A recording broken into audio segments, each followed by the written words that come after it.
On my dad's birthday, my nephew looked at me and said, "Grandma told me you're not really family." Everyone just laughed. I smiled. That night, I froze his tuition account. By 8:55 a.m., my sister called me 22 times. When I finally answered, she screamed, "You're heartless." My nephew has always had some kind of issue with me. I've never figured out why, but he's made it clear in 1,000 little ways. Eye rolls, snide comments, acting like I'm invisible when I walk into a room. He's 17 now, old enough to know better, but too self-absorbed to care, and somehow still fed up with me. It was my dad's 50th birthday, a big one. He'd been planning it for months. Backyard, tent rentals, a taco truck parked in the driveway, a playlist full of Springsteen and Queen, the usual suburban royalty treatment.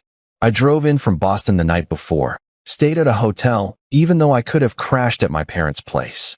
I've lived in the city for almost 15 years now, made decent money in finance, avoided a marriage I would have regretted, and quietly handled more family bills than I care to admit.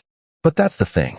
They always act like I'm just John, the guy who doesn't have kids, the one who works too much, the one who, for some reason, they love to leave out of things unless they need help.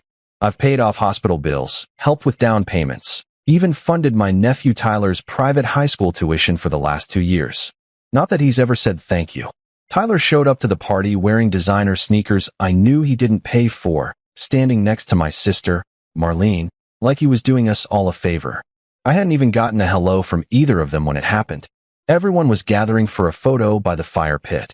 I stepped into the group and Tyler turned his head, looked me up and down, and said it in the most casual voice. "Grandma says, you're not really part of the family." Just like that. Flat, loud, no hesitation. The laughter was immediate, not the shocked kind. Real laughter. I heard my cousin snort. Someone clapped. My mom didn't say a word. My dad raised an eyebrow and smirked. I stood there and smiled like it didn't hit me in the gut, but it did hard. I went back to the hotel early.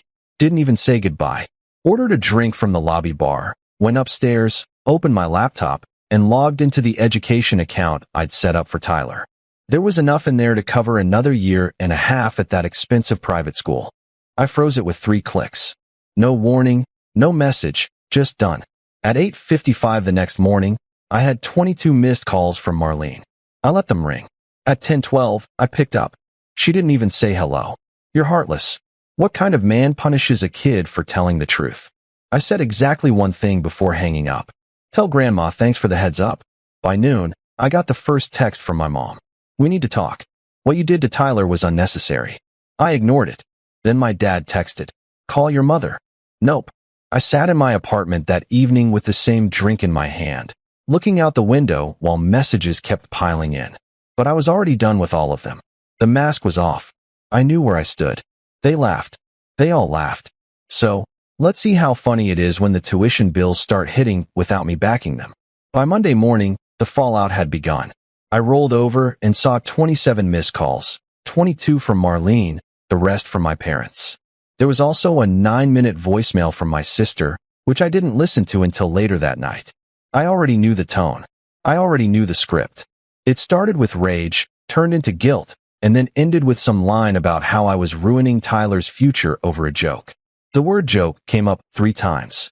Funny how none of them thought it was a joke when I was wiring tuition payments every semester or when I bailed them out last Christmas when they accidentally overspent and their mortgage check bounced. They never laughed then. She said Tyler didn't mean it the way it sounded, that he was just repeating something he heard, that I should be the bigger person, that I was making a 17-year-old pay for family drama. The thing is, Tyler didn't just repeat it. He stared me in the face when he said it. He meant every word and nobody corrected him, not even Marlene. They laughed. They all laughed. I ignored the message.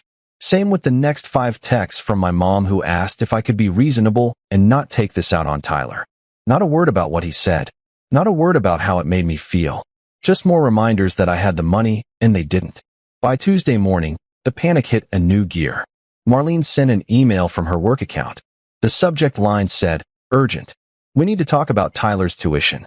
It was a desperate essay about how they didn't have any backup funds, how the school wouldn't offer scholarships mid-year, how his future was now uncertain because of my personal grudge.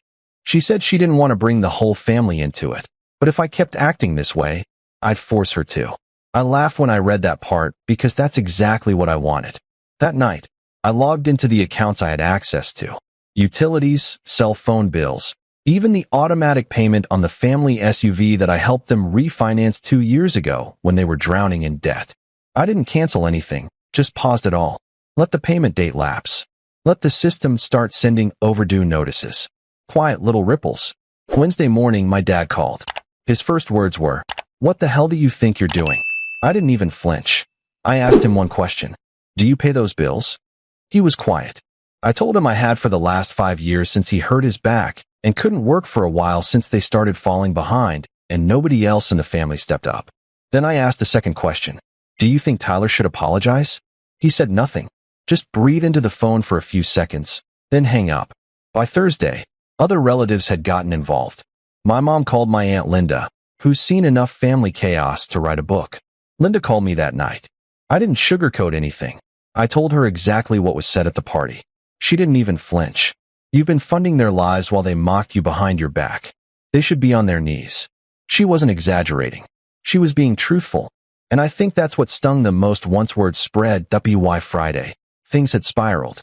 My cousin Leo, who made his fortune in tech and knows exactly how this kind of freeloading works, called to say he'd heard. "I've been waiting years for you to stop letting them treat you like an ATM. Good for you." That same day, Marlene made one last attempt. Another email, less dramatic, more subdued. She wrote that maybe we could rebuild trust, figure out a way forward, and that she'd be open to a conversation.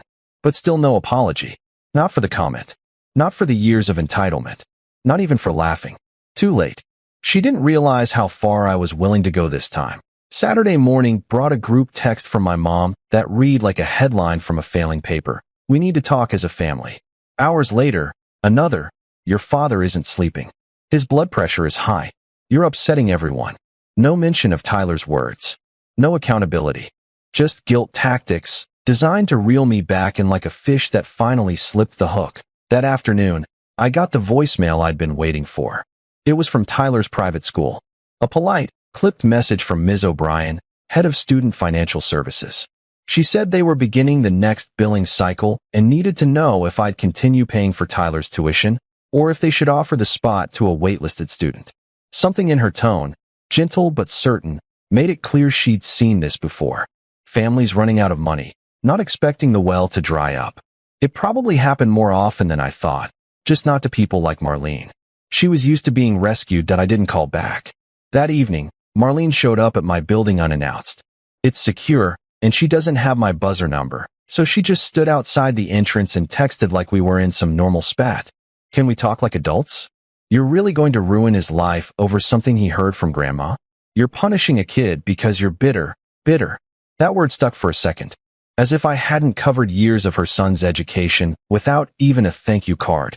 As if I wasn't the one paying bills while she jetted off on beach vacations and posted Instagram quotes about manifesting abundance. I didn't respond. She waited outside for 20 minutes, then left. By the next morning, the group chat was in flames again. My mom, my dad, Marlene, and now my grandmother. She joined the circus too. She sent a long, dramatic message about how family sticks together and how money should never come between blood. Still, not a single word about what Tyler said. No acknowledgement. No accountability. Somehow, it was all my fault for reacting that I stared at her message and thought about the time I canceled my trip to Italy because Marlene's car broke down and she needed $2,000 overnight. I thought about the months I covered my parents' power bill when they couldn't keep the lights on, the medication, the groceries, the vacations I skipped, the life I postponed. Also, they could stay comfortable. That night, I went deeper. I logged into the credit union account my dad had asked me to manage years ago, back when he couldn't work after surgery. I was still a joint account holder. My name, my access, my money.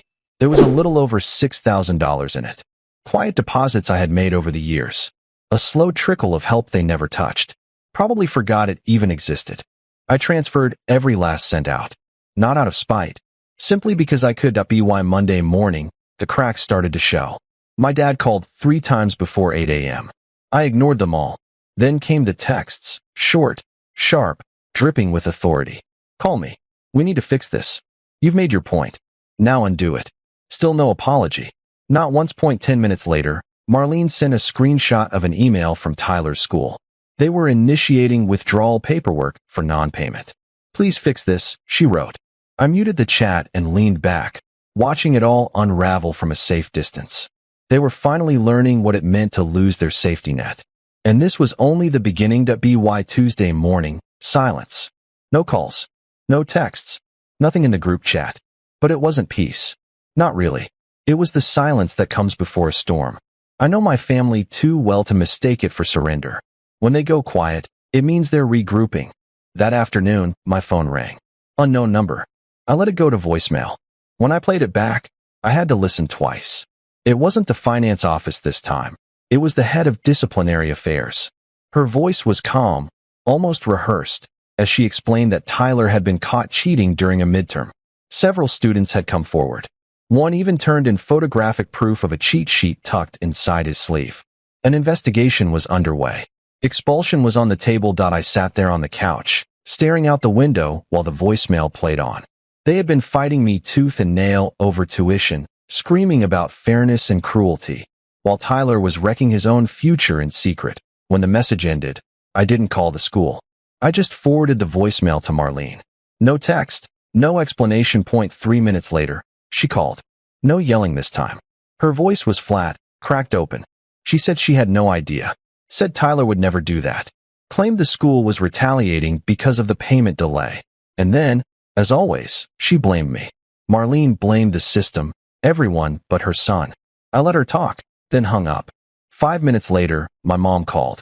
You need to help him. This is his future.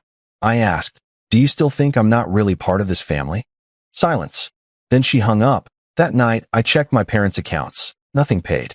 Electricity off, internet suspended, water overdue. I screenshotted the electric bill and sent it to my dad. The next day, Uncle Ray showed up at my door with a six-pack. We walked to a park.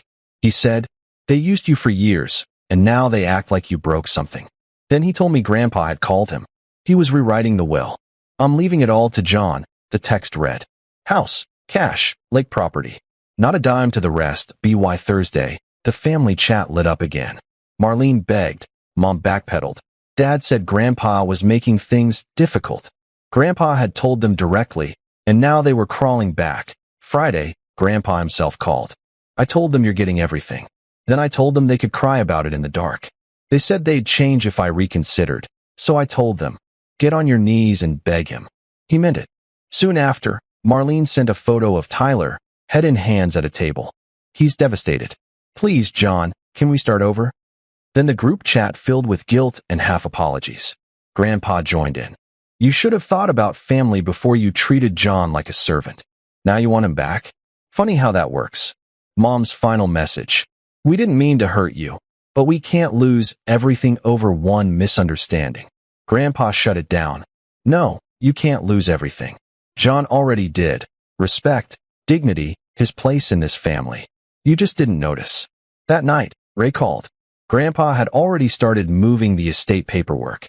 You know they'll try to act like none of this happened, right? I told them I wasn't worried. Begging always looks the same. And once you've seen someone laugh at your place in the family, you never unsee it. Marlene started posting old childhood photos of us on Facebook with captions like, family is forever. Cousins and friends chimed in, but I ignored it. The next day, my mom sent an email titled Olive Branch. It was a formal, rehearsed apology, clearly written with Marlene's help. She listed my sacrifices, called me the backbone of the family, and invited me to Sunday dinner.